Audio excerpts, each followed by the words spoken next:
Yes and no. It's bittersweet. I'm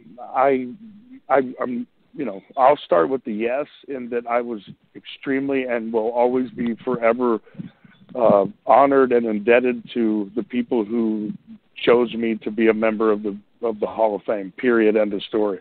The people that I rubbed shoulders with in those in that hall, I mean, I don't deserve to be there by any stretch, but did I enjoy being last when half the people left because of a 6-hour ceremony, when people go on and on and on and and unfairly try to encapsulate their 5 to 30 to 40 years in the business? It was an unfair,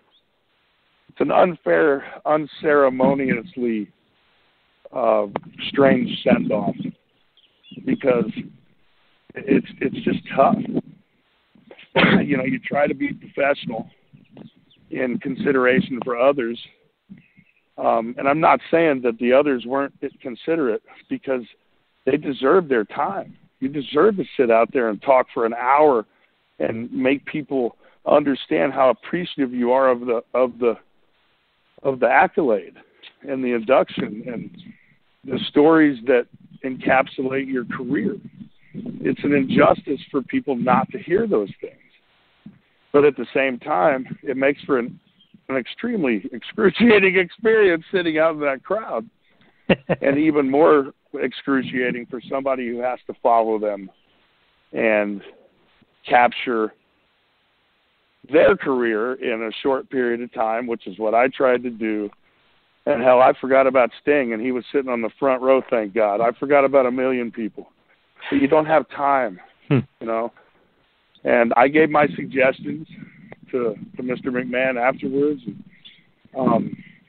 And then you carry on to the next night, or you carry on to, Mania, where you're introduced. Well,